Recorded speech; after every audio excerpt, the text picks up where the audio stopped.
just a brief introduction about the, about the spiritual trainings of the person of the three capacities. So then we will have a brief structure of how the Lamrim looks like, right? How the Lamrim can be practiced by any individual person.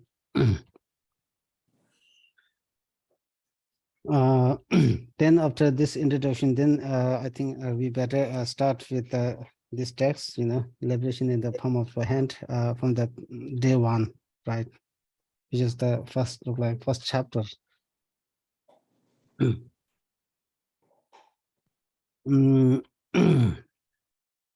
So all the as we discussed earlier, that all the Buddha's teaching, all the Buddha's teaching is condensed and summarized into the spiritual trainings of the person of the three capacities, right? Now, what kind of spiritual trainings? What kind of spiritual trainings are included in the practice of the person of the small scope, right? Small scope or lower scope. And what really is the so what really is the main purpose? What is the main purpose, and what is the aspiration of the person of the lowest scope, the lowest capacity, is seeking a favorable birth, seeking a favorable birth and higher rebirth in the next life, right? So this is the main purpose that the person of the individual, person of the small capacity is seeking, right?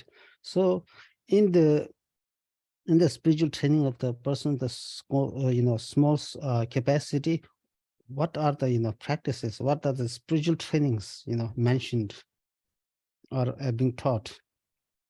So the first, right from the beginning, there's a reliance on the spiritual mentor, spiritual guide.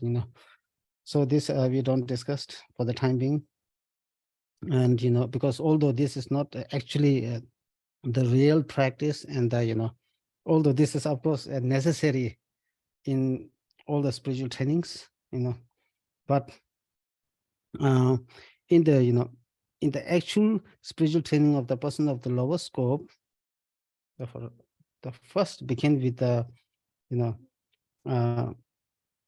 reflecting and meditation on the on the rarity, the difficulty of finding the precious human birth, right? And then we have the the highly valuable of the precious human birth. Then we also identify what are the precious human birth, not only the human birth, such a kind of precious human birth which is complete with 8 leisures, 8 freedoms, and 10 endowments, right? So here although we will come all this topic later, I just try to give a brief summary, the brief introduction. I'm not going to going into detail each of them. So the important here is to to really understand the preciousness of the human birth, the rarity of the rarity of finding it, and the difficulty and the difficulty of obtaining such a human birth. So here actually we need to make the difference, precious human birth and precious human birth which is complete with 8 freedoms and 10 endowments. So there's a huge difference. Just a precious human birth and the precious human birth complete with 8 freedom and 10 endowments. So you need to make difference. So here when we talk about in this text, in any Lamrim text, when we talk about the preciousness of human birth, it talks about such a kind of precious human birth, which is complete with 8 endowments and 10 freedoms. So this is what we are trying to, discuss. So the first one is, and then, so this is how we identify, why, the human birth is, this kind of, birth is very difficult to obtain, right? And it's so highly valuable, right? Now, after which, once we go through this kind of training, uh, how, um, once we develop the conviction that, this kind of birth is so rare, highly valuable. With this, then we move to the next training, right? So the next training is now it, this human birth, which is so rare, difficult to find, highly valuable, you know, it comes once. It will not come again and again, right? It will not come over again and again. So having this birth is like, something like, kind of birth that we have obtained is like a star in the daytime, you know. It's extremely difficult to obtain, It will not come over and over again, and and also, and also, not only it is difficult to find, but also it decays, it decays and it disintegrates, It's like the, the, the, the lightning, the lightning, the lightning, when the lightning comes, it's just a short moment and then it disappears in a short, in a very, few second, right? So human body is similar like this, come and then in a very short period of time it decays and disintegrate, right? So this being the reason, then it says, we should not waste it, something which is extremely difficult to find, highly valuable. We should not waste this. This is a great loss, this is the one of the greatest loss that we may have, we may, ever lose, if we waste it. So say, do not waste it, right? Now, if we do not waste it, then what we are supposed to do, right? This is something not to waste, So then, it disintegrate, because mainly why it disintegrate is mainly because of the fragility of the life, the fragility of the life. So because of the fragility of life, we should not waste it. We need to take some essence, some real essence. Now, what really is the essence, right? Then, then it talks about need to meditate on the mindfulness. Be mindful of the impermanent. Now, here, the Lamrim teaching talks about the impermanent of the death, right? Impermanent of the death. So then we come to understand that with the impermanent and the, a mindfulness of the death, and then we should not waste it. We need to use the best use of our, life, the to use our life in the most constructive way, in the most, positive way, right? So with this, there are actually, there are 9 reasons and 3 resolution through which we then meditate on the mindfulness of the death, right? So with this, we are mindful, we are mindful, and then, we should not, again, it can come anytime, that can come anytime, this we call the unpredictability of the life, one's life, sometimes, we get distracted, distracted. While we are get distracted, we are unaware of we are not mindful of, right? So therefore, once we come to understand, once we come to understand the life is something, fragility and the, and the unpredictability, then we really come to appreciate the human value, the preciousness of the life, right? With this, then we develop the conviction that I need to do something, I need to do something. Then what we need to do, right? What we need to do is now we need to, because right now everything is in our hand, right? Whether we go up, whether we go down, everything is our hand. One purely is responsible for all the action, whether we go to the lower, you know, up there or something that we don't want to go. It's everything is our hand. No one is responsible for this, because then we say one is the creation of oneself. One is the creation of oneself. This being the reality, everything is in our hand. Whether we go up and go down. So this being the reality, now, you know, on the other hand, if we were to go down to the lower, go down, then what will happen? So that is the big question. If we were to go down, what really would happen? And we say almost, almost the game is over, right? So if you go down, then yeah, there's not much, there's no, room. There is no room.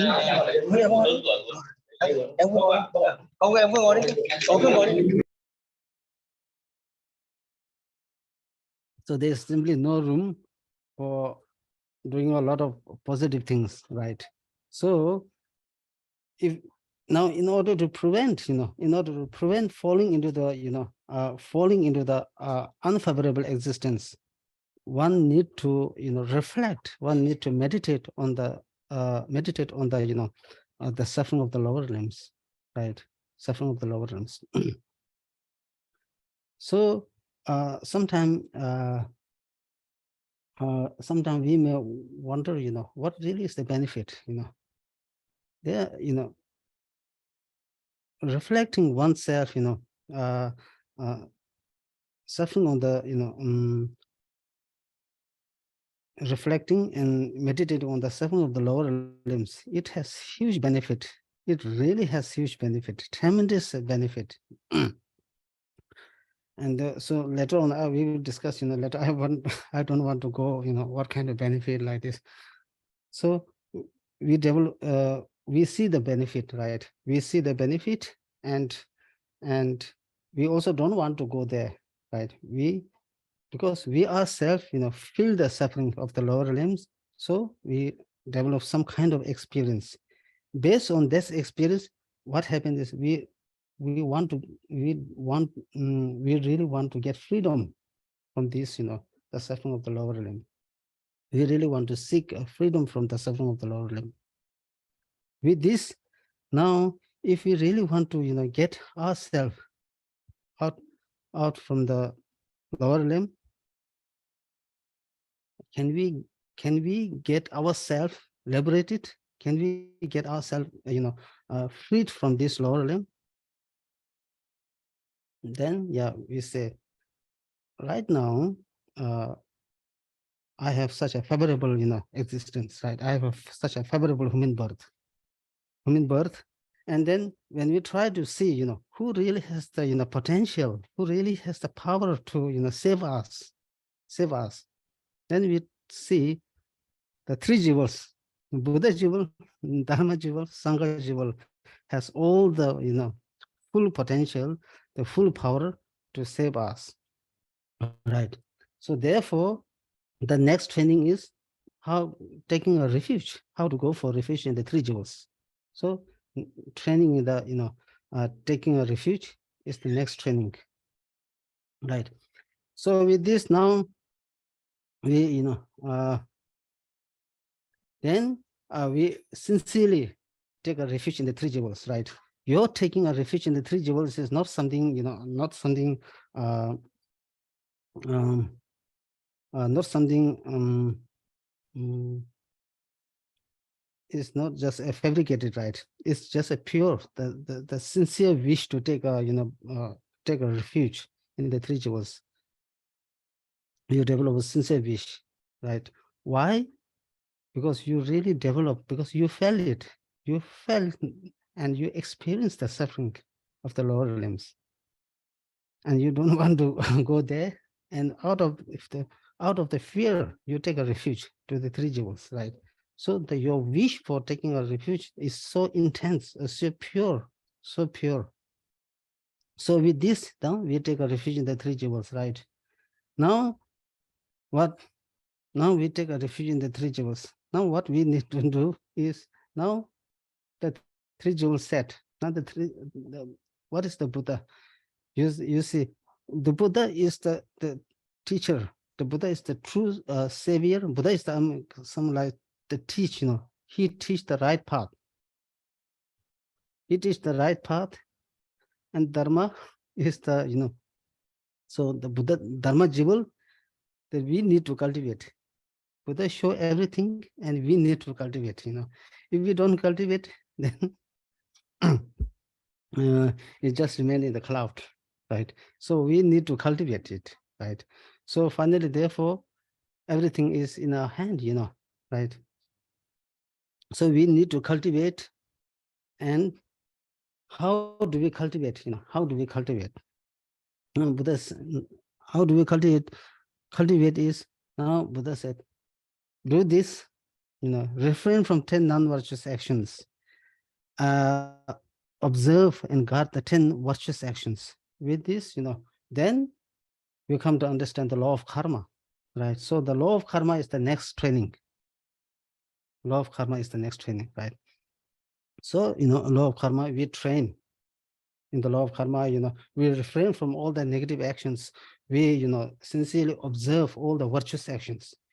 With this, sincerely observing the virtuous actions and, refraining from all the non-virtuous action is the main cause for taking a favorable birth in the next life, right?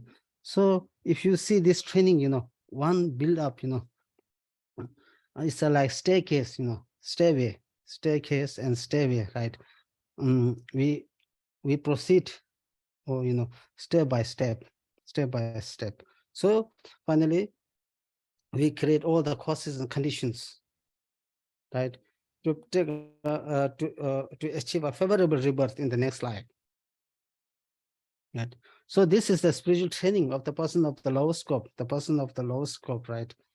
Now now in the next life, for example, we take a very favorable birth.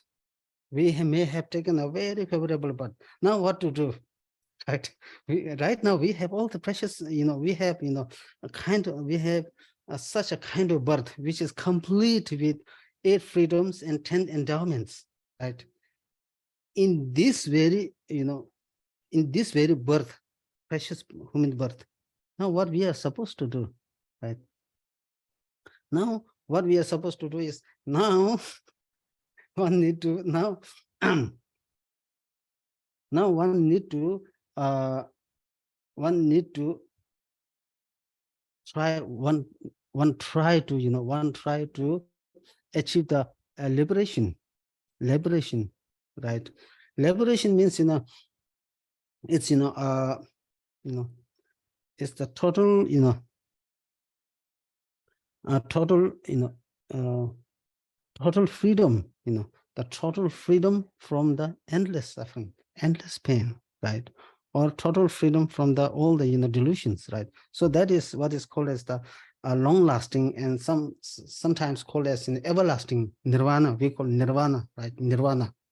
Once we achieve that, one has no problem. One is in a blissful state. For blissful state, not one time, not two time, right? Not for 1 year, not for 1 century, but forever. One remain undisturbed. One is in the most blissful and peaceful state, right?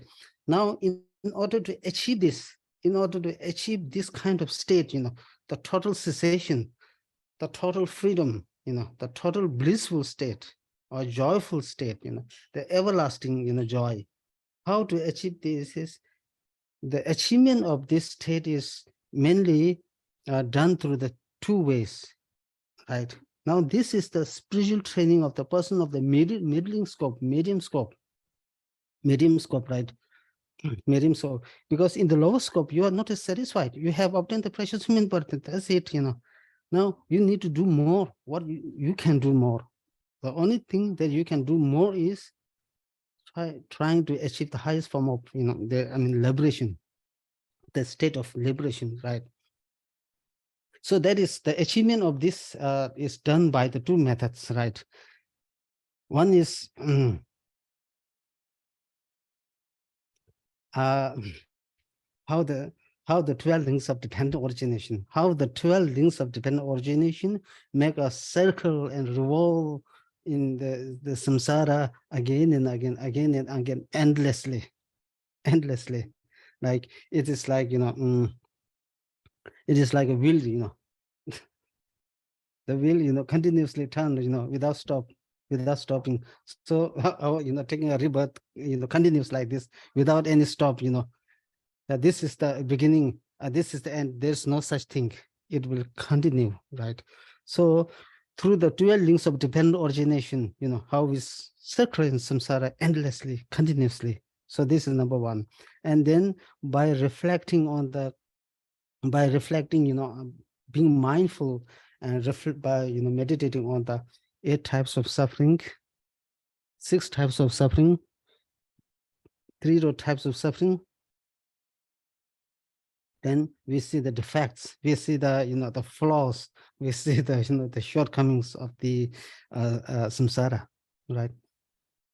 So having said that, they don't get misunderstand, oh, we live, we leave the things and going to the mountain, doing some kind of isolated things, this is not how we try to understand, how we try, how this is not how we try to understand when we talk about seeking the liberation, the state of the eternal joy, right? Even, one can practice, this kind of thing, even in one's, even in one's home, right?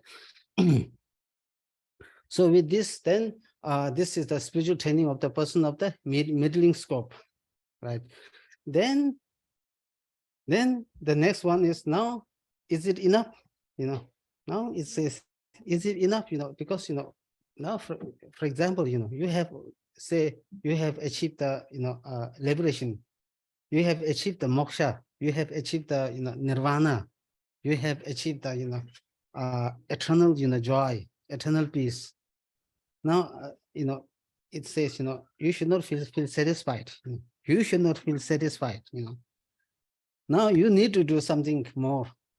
You need to still, even though you are enjoying the highest form of happiness, the joyful state, you are in the joyful state. Joyful state.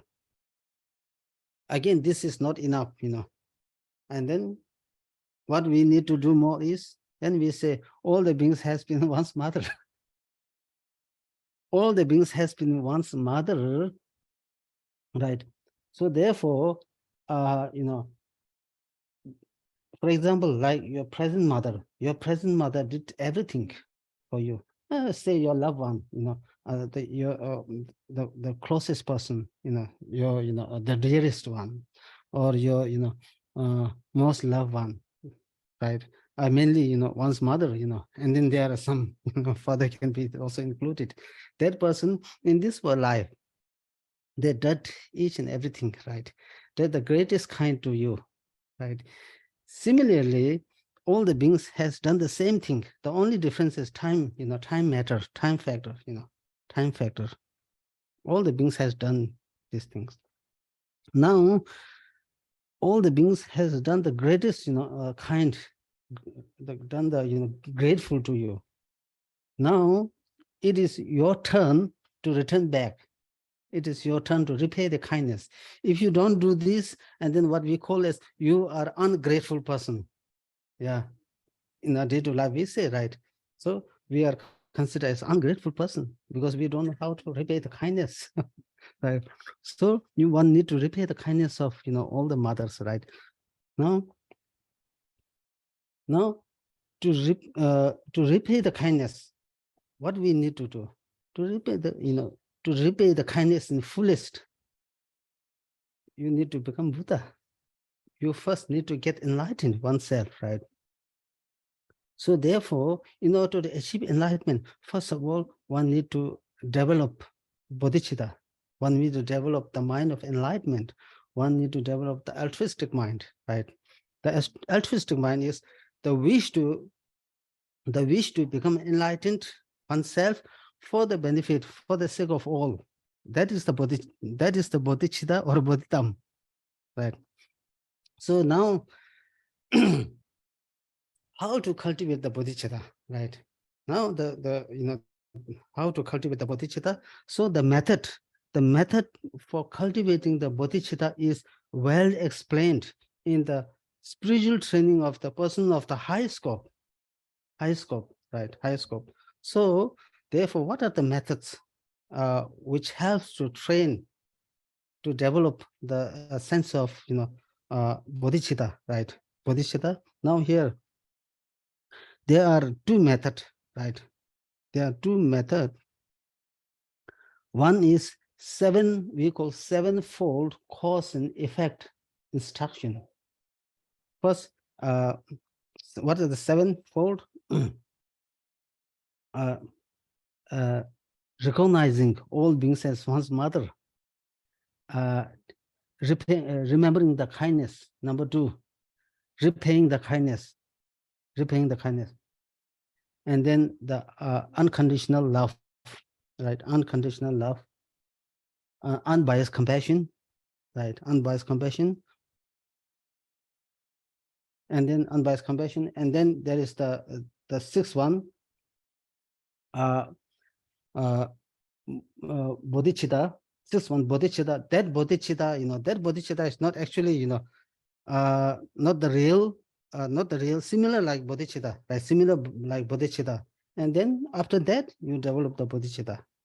Now the genuine bodhicitta, effortless bodhicitta, right? So this is the sevenfold cause and effect instructions. So this is one training. Another training is called equalizing and exchanging self and others. Equalize means, equalize. This again, the mind training practice, equalizing and exchanging self with others. Equalize means, because you want, just as I want happiness and do not want suffering, others also do not want suffering and want happiness. So equalize, right? So therefore, you try to do good for them, don't try to harm, because if you harm, you feel unhappy. Similarly, don't harm. If they harm, they also feel unhappy, right? If somebody tries to do good to you, you feel happy. Similarly, you do the same. So this is equalizing. You equalize, and not only this, others are very grateful to you, just as others are grateful to you. So you also do the you also do the good for them, right? So this is equalize, and then the next is equalize, exchanging self and others, right? Exchange self and others means, now uh, uh, so far the thing is that we we cherish ourselves more than cherishing others. Now now the time come, one need to cherish others more than cherishing oneself, right? So cherishing, the thought of cherishing others, is more important than cherishing oneself, right? So this is how we train, right? Then now, is it enough? Now, for example, with this all the training, we cultivate the altruistic mind, right? You develop the spirit of enlightenment. You develop the spirit of enlightenment. You develop the bodhidharma. Now, is it enough just to have the bodhidharma? No, right? Because what is your ultimate goal? Your ultimate goal is to achieve the enlightenment, right? Achieve the enlightenment.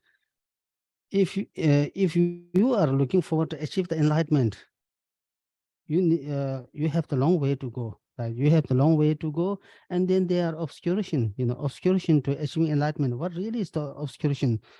The obscuration is the ignorance, right? There are many kinds of ignorance. So here we are talking about, the very most subtle kind of ignorance. Subtle kind of ignorance, not only the ignorance, but also the, more kind of, uh, more subtle, that is called the imprints, the imprints of the delusions, the imprints of the ignorance. Now this is pretty difficult to, abandon, difficult to remove.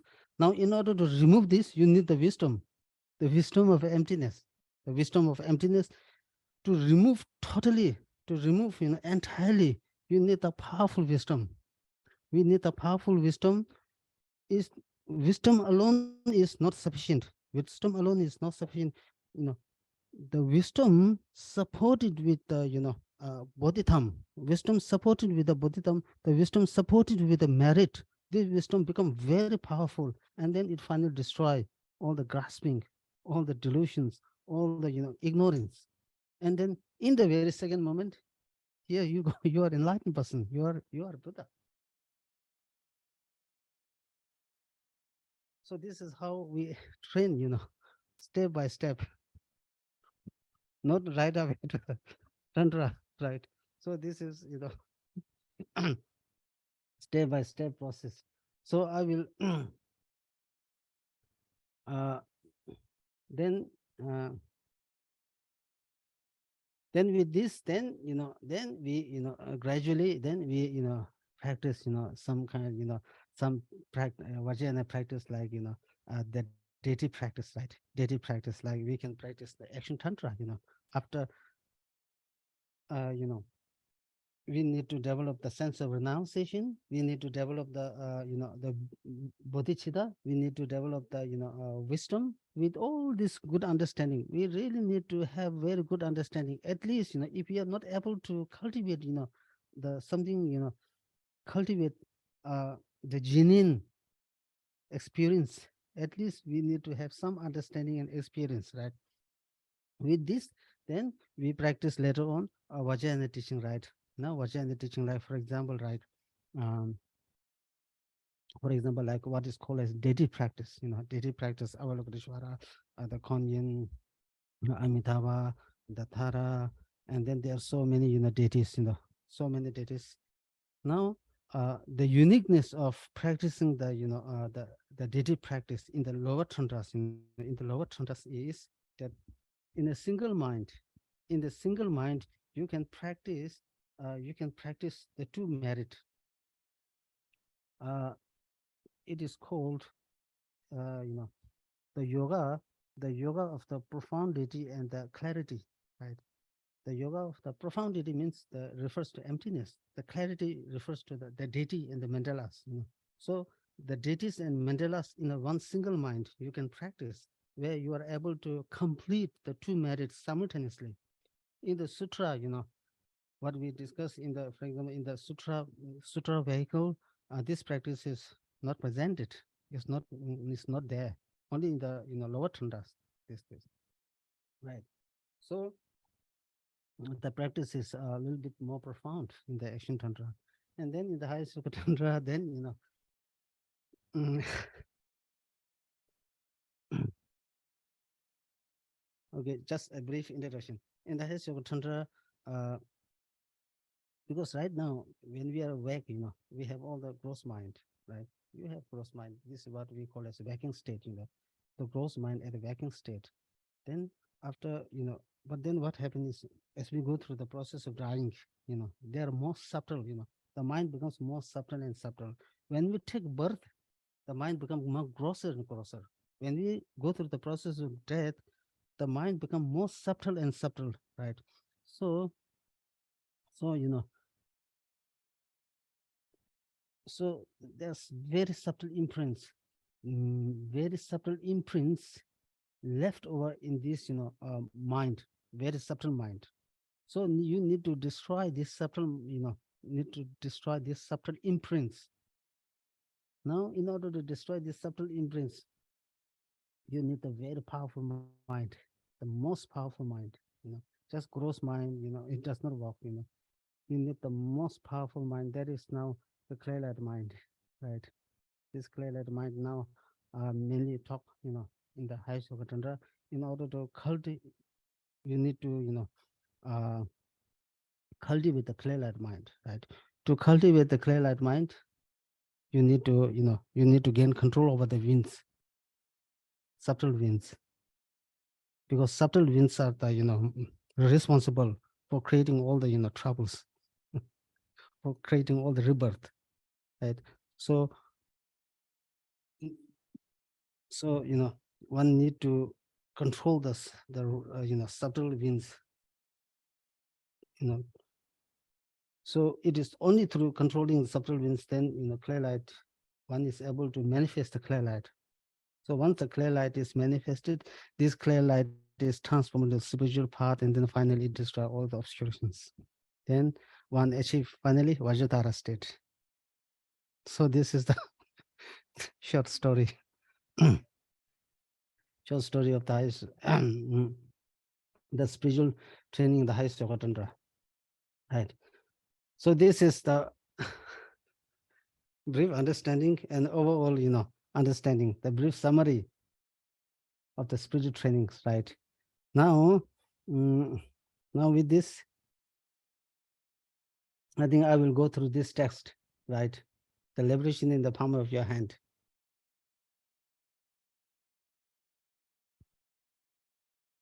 Now, this is important. If you later on you prepare some more questions, I will first I will read, then I will explain, right?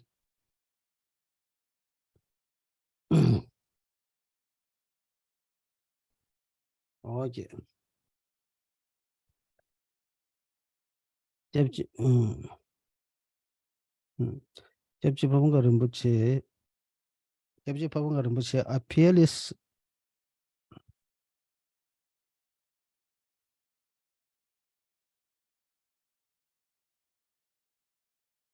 peerless being of the Dharma,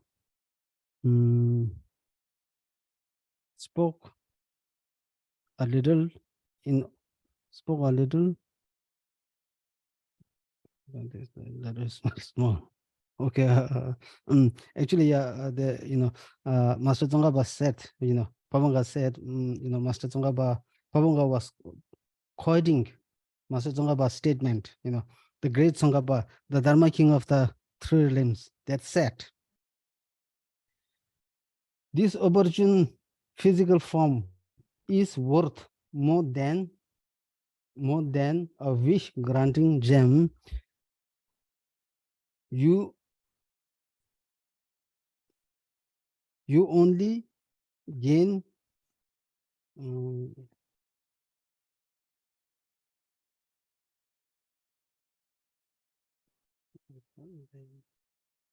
you only gain is like the ones so hard to get, so easily destroyed. It's like the lightning bolt in the sky.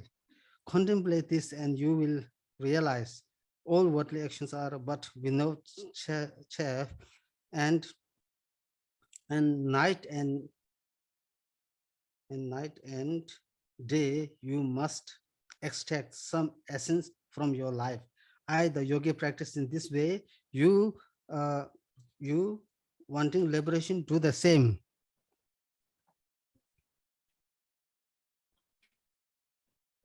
Like, so now I will explain this, right?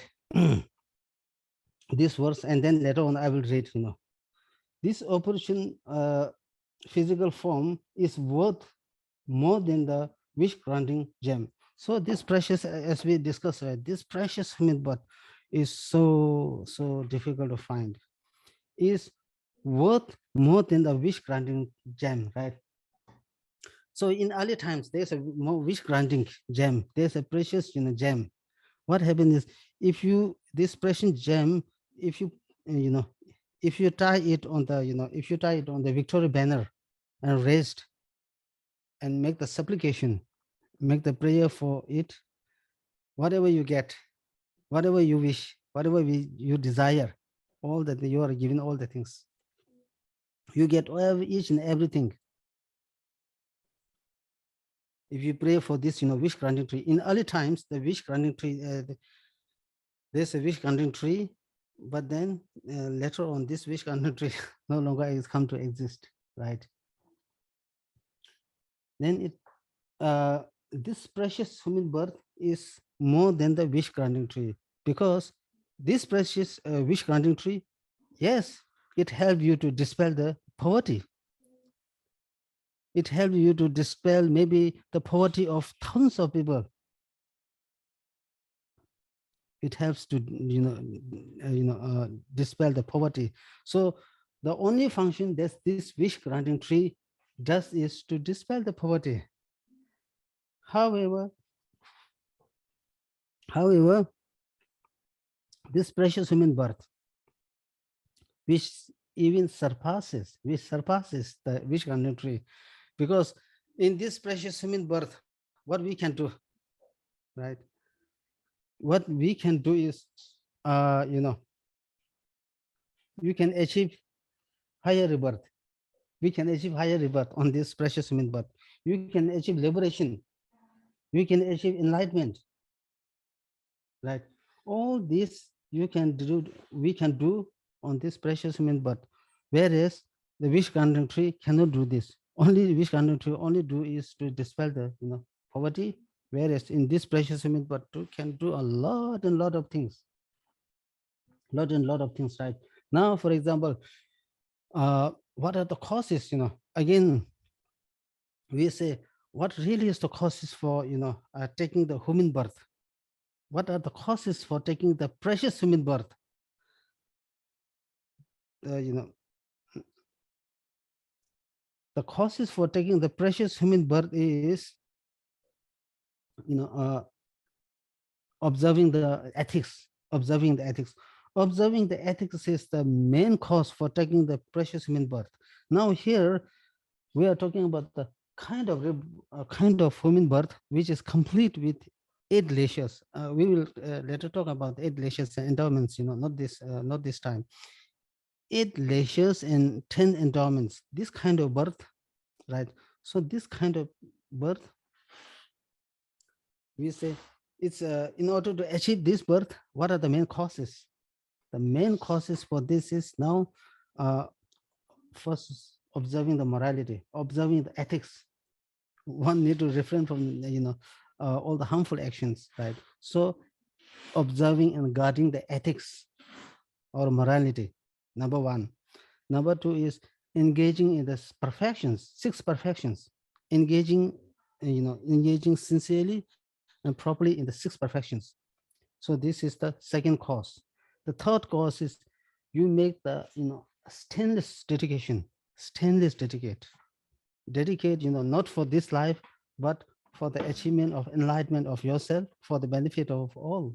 So if you do this, then we will have such a precious human birth which is complete with eight lashes and 10 endowments. So the cause is very difficult to achieve. So, and also this cause we can only do in human form, right? Now, for example, we want to achieve liberation, right? Liberation.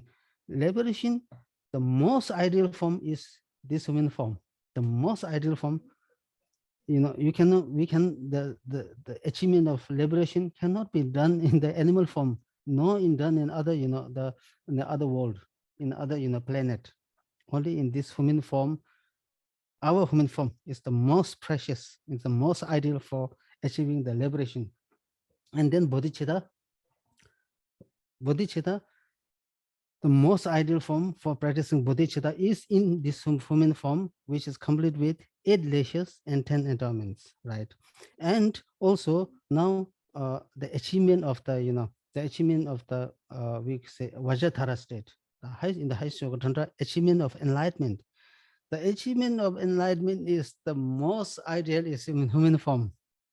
This is something unique, and especially anyone, you know, anyone who is to achieve enlightenment in a single lifetime, a single lifetime, should be somebody like, somebody with a human form, with a with a somebody of this, uh, uh, the being of this form, the being of this world, the being of this world. right? So even the bodhisattvas, right? Even those, bodhisattvas on the pure land, they make the prayer that they take a birth in this human world, right? To practice and complete the, all the spiritual path. Because as I said, human form is the most ideal form, is the most, ideal form and the most reliable form for completing all the spiritual path up to the highest Tantra, right? So like this. So uh, this supreme physical form is worth more than a wish granting gem. You only also what this.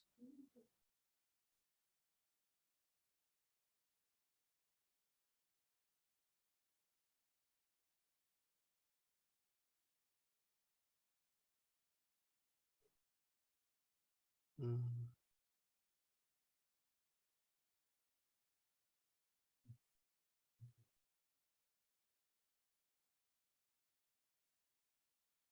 So you only gain is like the ones so hard to get, so easily destroyed. So this kind of precious human birth that you have found, that we have found, uh, you know, in our many past life, we haven't found, we hardly found this precious human birth, and in the future, uh, is very difficult to find. It's almost difficult to again. It's almost difficult to obtain again, right? It's almost difficult to obtain again. Why? Like so hard to get. So because why this precious human birth is so difficult, so hard to obtain, right? Now, because it is so hard from the cause, it is hard from the cause side, right? From the cause, because to take a human birth, as I said, we need to, we need to guard the ethics, and then this is from the cause side difficult. From the resultant side, from the effect side, from the resultant side, it is very difficult, because don't think that, oh, we don't think that, oh, you know why, even if I, take birth in the lower limb, I can get out. I can get out very soon, right? There is no such thing. Once go down, there is no escape, you know.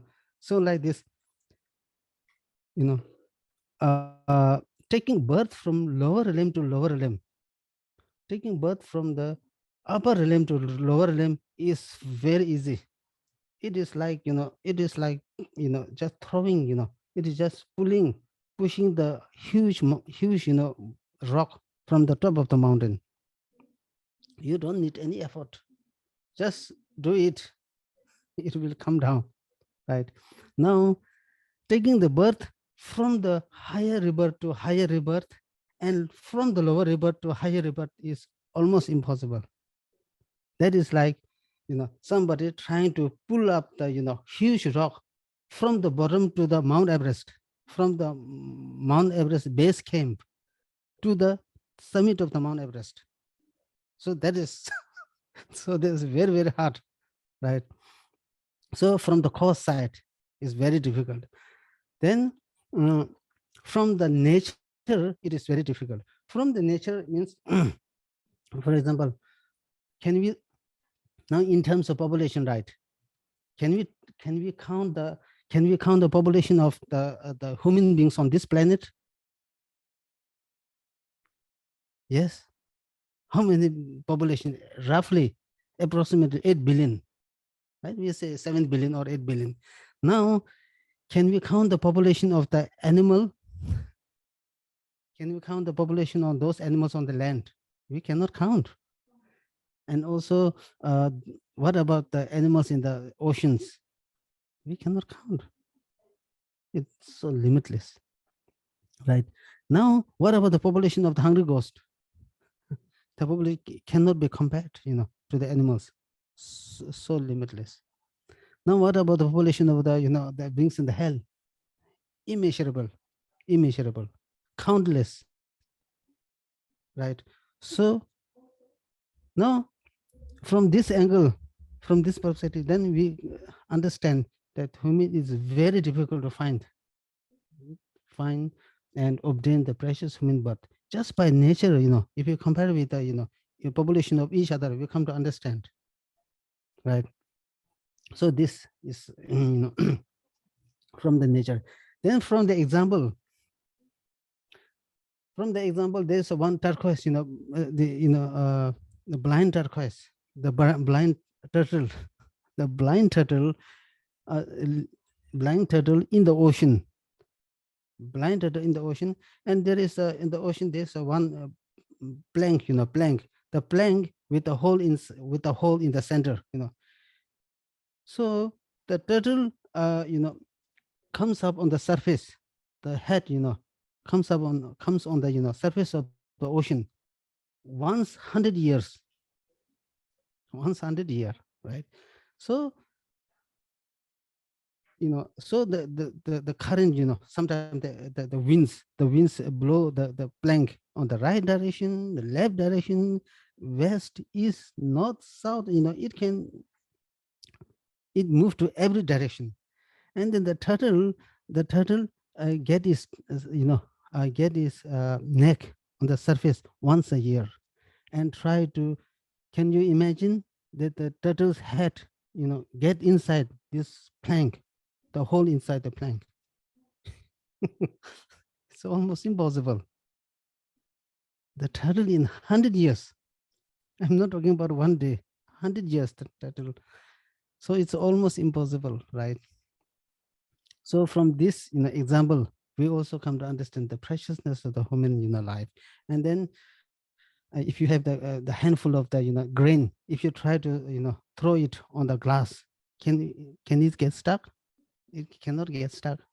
So this, similarly, yeah, it is the example, it is the metaphor that human life is so difficult. Like the example, the metaphor, right? So through this example, we can conclude that it's so difficult, extremely difficult, right? You only once gain like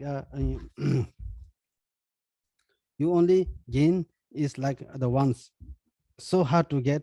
So now, surprisingly, what we obtain, I mean, if we obtain, it's no problem, right? But the problem is that it will decay soon. It will disintegrate. Yeah, it will disintegrate.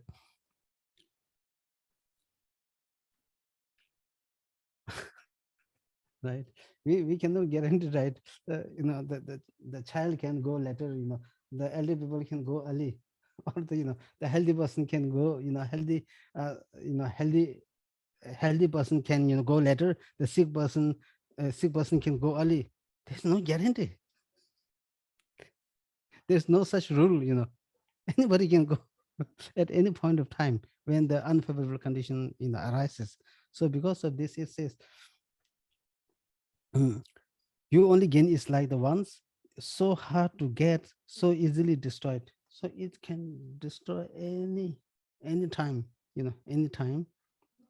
And also it says there are many causes for this. There, there are few causes for the survival, and there are multi, there are many causes for the causes for the death.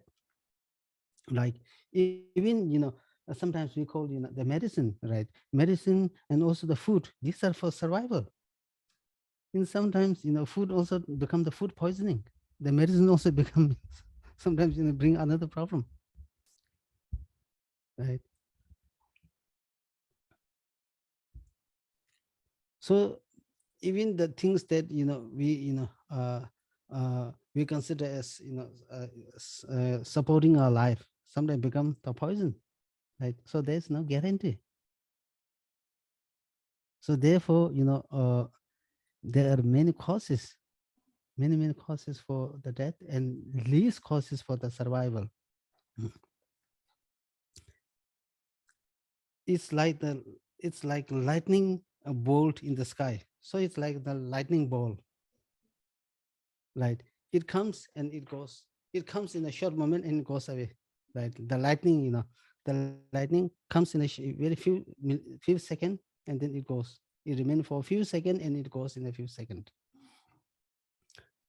Contemplate this, and you will realize all worldly activities are like the uh, are like a nerve chaff, and day and night, and night and day you must extract some essence from your life. If the yogi practice in the yogi practices this way, you wanting liberation, do the same. So here now it says, contemplate this, and you will realize. Now it says all the worldly activities, right? All the worldly activities are like the chap, right? Now that worldly activities mainly related to eight mundane concerns, and eight worldly concerns, right? So now uh, with these eight mundane concerns and worldly activities, right? It says you cannot rely totally. Why? Why you cannot rely totally?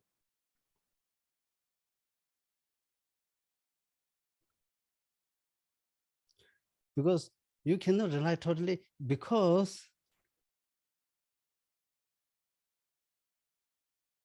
at one point of time, point of time, we all have to say goodbye on this planet. We all have to say goodbye on this planet. At this very point, what will be the most beneficial? What really is the most beneficial? Who is your, really trusted and reliable friend? Dharma practice. Dharma practice. It is the Dharma practice. Dharma practice, the only your soul and reliable, most reliable friend, right? Reliable friend. Now, that's why it says now we need to we need to practice dharma, right? We need to practice dharma. Then the question comes, why I need to practice dharma? Why I need to practice dharma? Huh? Why I need to practice dharma is because you want happiness, you do not want suffering. I also want happiness, I do not want suffering. Everybody want happiness and do not want suffering. If everybody want happiness and do not want suffering, one has to practice dharma. Why? Again, why? Because you know uh, being we uh, mm, because the method, the method for dispelling suffering, the method for creating joy, happiness, is done by relying on the dharma practice, right? It's done by relying on the dharma practice. Why? Again, I raise why is because now uh because in the in this in the spiritual training of the person of the lower scope, all the emphasis is all about how to get rid of the problem, how to get rid of the suffering, one's own suffering. It talks about, yeah, you don't want suffering, then do this, do that. I mean, all the spiritual training of the person of the lower scope all talks about the method, how to reduce the problem, how to at least, minimize the problem, how to stay away from problem, how to get rid of the problem. All talks about this. The method is all talking about this in the spiritual training of the person of the lower scope, right? So through this, then we at least, do not have suffering. Now, when we move to the spiritual training of the person of the medium scope, now it talks, now you want happiness. Now all the method is explained. Now this is, you do this, you do that, and you get happiness. you get your own peace of mind. We have our own peace of mind. Do this, do that. Here, you have the peace of mind. So all the method, all the, we, all the beautiful method and technique for creating the happiness is being taught in the spiritual training of the person of the medium scope, right? Now, now more than that, now more than that, now in the, spiritual training of the person, higher scope, now the supreme form of happiness, the highest form of happiness is being taught, right? The method is explained, right? Or do this, do that. So through this, we create the biggest happiness, the greatest happiness for ourselves. So therefore, dharma is all about dispelling happiness, dispelling misery, dispelling the suffering, the pain, the misery, and all creating the method for happiness for oneself, happiness for others. So that is done by the spiritual training of the person of the three scopes. So therefore, it becomes very important to go through all the spiritual training of the person of the three scope, because we want happiness, do not want suffering. So if we want happiness, do not want suffering, we need to be very wise in doing this. And that can be done by studying and practicing the lamrim.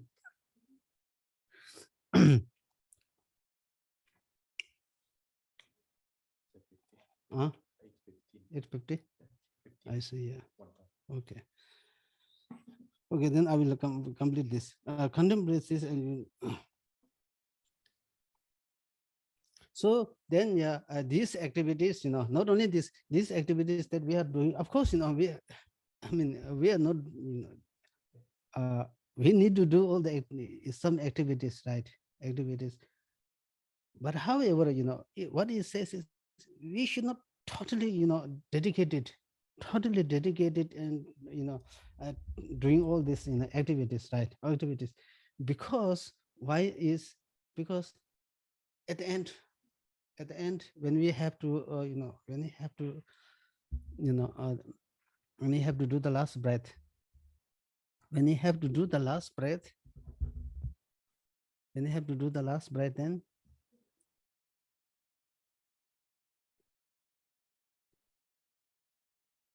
who is the most reliable? Your own practice, right? One's own practice is the most reliable. Then, you know, mm, yeah, nothing will be of much help. Nothing will be of much help. Even the, even the, even you, even we cannot even we cannot carry even the one needle with us when we go, right? Not only this, even the body that we cherish so much, even we have to left behind. So what really will benefit afterwards? What will be of most beneficial is one's own, while we are alive, we have created certain amount of merit, in dharma practice. This we can carry. These merits are, we store some imprints in the mind, so the mind goes to the next life, and so this is how we get benefit, right? What the actions are the Vinov chap, Vinov chap means, there's a one container, one container, and then we have some, grains, in the wind, we do something like this, move, and then all the dust, carried away by the winds, right? So we should do like this. And day and night,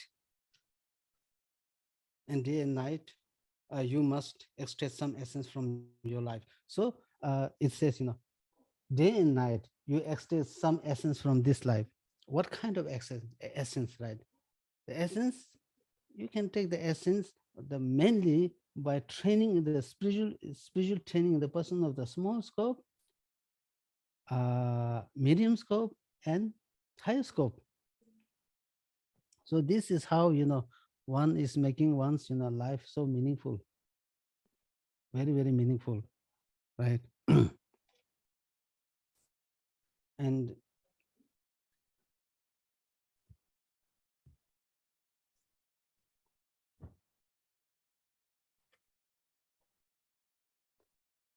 and day and night, you must, extract some essence from your life.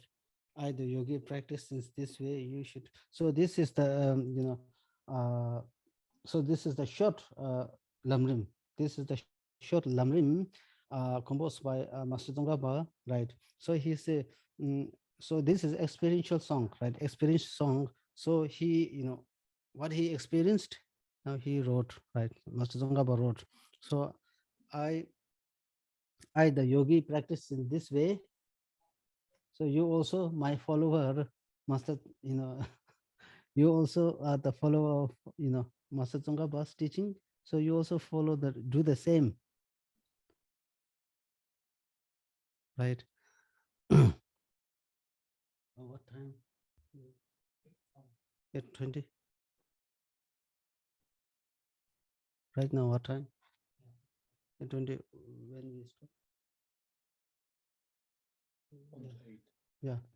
So can you tell her? Can you tell her, when to stop? Or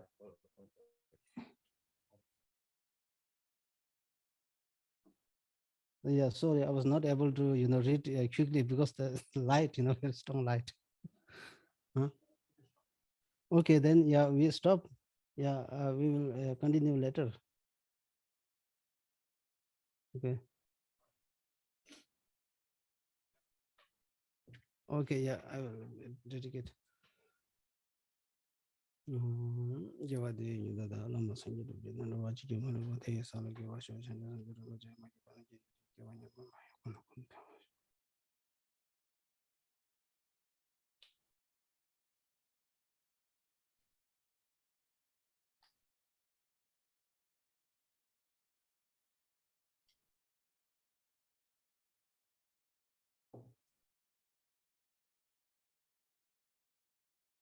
Okay, thank you.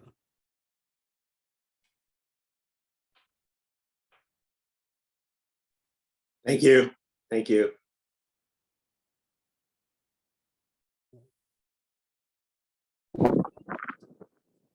Thank you. Thank you.